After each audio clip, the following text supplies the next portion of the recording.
C'est l'heure des croustilles. C'est l'heure des croustilles.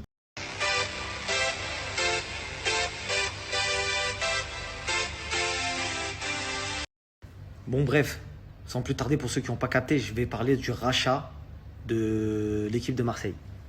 Ouais, mais attention, parce que c'est lié avec des histoires super sombres. Donc c'est ultra intéressant, c'est comme si tu regardais Gomorrah à la télé, mais là c'est dans la vraie vie.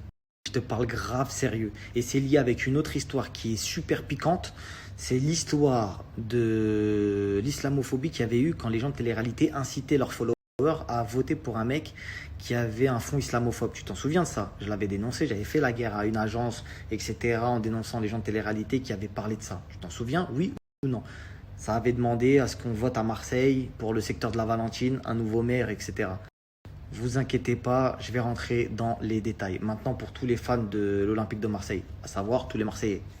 Ouais, j'ai jamais croisé un mec de Marseille qui m'a dit je suis pour Paris. Par contre, à Paris, bizarrement, je sais pas, des fois je tombe sur des mecs qui me disent je suis pour Marseille, tout ça. Et je comprends pas le truc. Ça va pas dans les deux sens, c'est que vers là-bas. Bon, bref, la famille, vous êtes tous au courant que Ajroudi, franco-tunisien, il veut acheter l'Olympique de Marseille à Monsieur MC Cour. Bon, bref, ça vous le savez, il n'y a pas de problème. Sauf qu'il y a des histoires derrière où il y a des trucs pour vous expliquer, pour vous la faire, en bref, pour que vous compreniez. D'accord? Parce qu'il y a un plein qui se dit, bon alors, ils vont se faire racheter, ils vont pas se faire racheter. Attention, j'ai des très grosses sources. Et c'est des sources sûres. Donc pour tous ceux qui sont à l'écoute et qui travaillent dans des journaux footballistiques ou sportifs, sachez que c'est la vérité. Il n'y a pas de douille, il n'y a pas de mytho, il n'y a pas de trucs bizarres. Et vous allez voir si ce que je dis c'est faux. En fait, quand le franco-tunisien il est arrivé, ils l'ont un peu négligé, t'as capté? Sauf que lui-même, il a été mandaté, tu vois. Il a été mandaté par des gens pour acheter l'Olympique de Marseille. Et il a dit, soit je ramène Cristiano Ronaldo, soit je ramène Zidane en tant qu'entraîneur. C'est ce qu'il a dit, t'as capté? Maintenant, le truc, c'est que derrière lui, il y a des fonds d'investissement. Des fonds d'investissement des Émirats Arabes Unis. Il y a de l'oseille, chacal. C'est des fonds d'investissement, on parle de grosses banques, notamment beaucoup en Arabie Saoudite, etc. Et ce qui s'est passé, c'est qu'en fait, à Marseille, t'as vu, Marseille, c'est vraiment une ville particulière. Marseille, c'est, en vrai de vrai, c'est comme si je te dis, c'est un pays dans un pays. Tout marche différemment. Les codes de Marseille, c'est applicable qu'à Marseille. T'as vu là-bas, il y a beaucoup de dessous de table, de trucs. Les politiques, c'est des mecs chauds, c'est des mecs bouillants, les politiques. T'as vu, les mecs politiques, tout ça, c'est une dinguerie, ma gueule. Je t'ai dit, c'est Gomorrah, frérot. Pour ceux qui ne savent pas, le Vélodrome, le stade Vélodrome, il a été construit par beaucoup de promoteurs, notamment Bouygues Télécom, t'as vu, comme la Tour TF1, tout ça, groupe Bouygues, etc. Et par Vinci. T'as vu le groupe Vinci, Bouygues, etc. Vinci, les parkings, si tu connais pas. Donc bref, eux, ils ont fait la construction, mais pour obtenir la construction, ils ont dû payer. Tu suis ou pas? Pour obtenir un droit de construire, ils ont payé. Donc en fait, le stade, il appartient non seulement à la ville de Marseille, mais elle appartient aussi à Vinci, Bouygues. Il y a beaucoup d'histoires dedans, puisqu'en fait, Vinci, ils ont donné un gros billet à la ville, au maire notamment, pour obtenir les droits de la construction. À l'époque, je te parle de ça. Et je te parle pas des dessous de table à 100 balles, frérot. Donc là où ça va devenir intéressant, chacal, et là, ça va vous montrer. Ajroudi, il a rencontré MC Cour avec un émissaire des Émirats Arabes Unis dans un hôtel continental. Je ne peux pas vous dire où, parce que sinon après il va y avoir des problèmes chez vous aussi. Nanani nanana, mais en gros ils se sont rencontrés dans un hôtel et la team à Ajroudi, elles ont visité pardon, le centre d'entraînement, le stade, etc. Ok? Donc, c'est sur le point à 90% d'être vendu, la famille. À 90%, ça a été accepté. Vinci a accepté. Le groupe Vinci, Bouygues, la mairie a accepté. Tout le monde a accepté. D'accord? Donc ça, déjà, c'est une grosse exclue, la famille. C'est une grosse exclue. Marseille va être acheté, la famille. À 90%. Maintenant, le seul truc qui bloque un tout petit peu, c'est pour ça que je dis 90%, c'est qu'il y a 5% qui appartient encore aux enfants de Dreyfus. T'as capté? Bon, bref, ça, c'est des histoires, vas-y, politiques, tu connais, ils vont les balayer, c'est 5%, c'est rien, vas-y, tranquille. Ça va se régler en balle. Maintenant, le seul truc qu'il y a, c'est que t'as vu aussi, ils n'ont pas fait des trucs carré.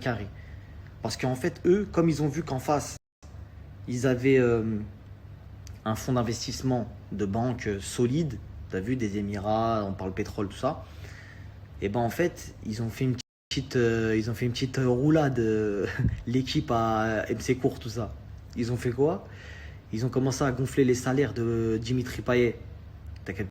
Dimitri, t'es mon gars, mais là, t'as vu mon ref, je suis obligé. C'est la bonne cause, frérot. Donc, en gros, ils ont prolongé des mecs qui étaient improlongeables. T'as vu, dans le milieu du foot, il y a des mecs, on sait quand t'es en fin de carrière, on va pas te prolonger. Bah, en fait, Marseille, pour vous donner un indicatif qui vont vraiment être achetés, ils ont prolongé tout le monde de 3 ans. Alors que c'est des joueurs que normalement tu ne prolonges pas. Surtout un club comme Marseille. Parce que Marseille, ils ont besoin de se renouveler. Ils ont besoin Marseille, c'est un des clubs, c'est le club français réellement qui ont les supporters les plus fervents. C'est des fous, les supporters Marseille. Les supporters Marseille. On dirait c'est leur club. On dirait qu'ils font partie du club. T'as capté ou pas? On dirait le joueur, il parle avec le supporter comme si c'était son ref. Ah, j'ai mal tiré le coup franc. Ouais, tu penses, ouais. Vas-y, tranquille, on se voit tout à l'heure, mon ref. Ouais. Ah, ils vont m'enculer. Non, t'as capté ou pas? C'est un peu dans ce délire-là, un peu. Ils sont un peu dans ce délire-là à Marseille. Donc, bref, ils ont monté le salaire de tous les joueurs de foot et ils les ont prolongés. T'as capté? Et en fait, ça, c'est fait pour gonfler le club. Mais ça s'arrête pas là. Parce que le problème, et moi je parle pour mes refs, et c'est là où vous allez comprendre pourquoi je dénonce ça, parce qu'il y a des gens qui sont pas au courant, d'accord? Pourquoi je dénonce qu'ils ont gonflé les salaires, tout pour Bicrave. Tu vas me dire, mais frérot, bah dis-le pas alors si c'est pour Bicrave. Ils vont Bicrave, t'inquiète pas. Mais c'est juste qu'il faut donner aussi de l'oseille à nos refs. Et vous allez comprendre tout de suite. Je t'explique la famille. À Marseille, le chef de la sécurité du stade Vélodrome, il s'appelle Zerbachi, je crois. Verbachi, excusez-moi si je prononce mal. Je vais me faire couper, frérot, je vais me faire moins de tête par toute la planète. Non, parce que c'est lui, c'est une grosse tête de Marseille, c'est un mec de fond vert. T'as capté? Grosse dédicace à vous, les frères, on est ensemble. Voilà, venez pas me menacer, y a rien. C'est pour vous que je fais ça. Parce que t'as vu, il y a le grand ref, tout ça, t'as vu, il fait la sécu, tout ça. Et je crois que ça veut l'évincer un peu, ça veut lui mettre des sketchs, tu vois. Donc, bref, en gros, je vous explique pour que vous compreniez la famille. Que vous me laissez un peu vivre encore 2-3 semaines. J'ai 2-3 personnes accrochées. Après, tranquille. Mais là, il me reste 2-3 semaines de taf. Après, c'est carré, frérot. Donc, je t'explique.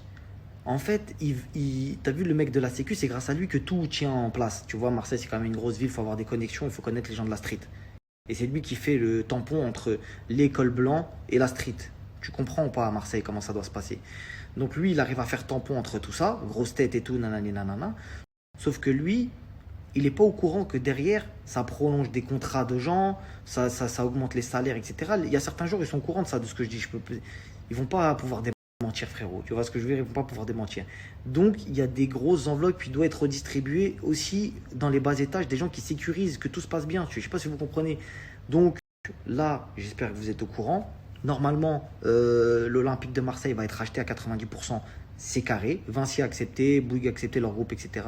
Il y a un émissaire saoudien qui a vu Monsieur MC Cour au Continental. Je ne peux pas vous dire où, mais vous inquiétez pas, il vous le confirmera, il ne va pas pouvoir mentir.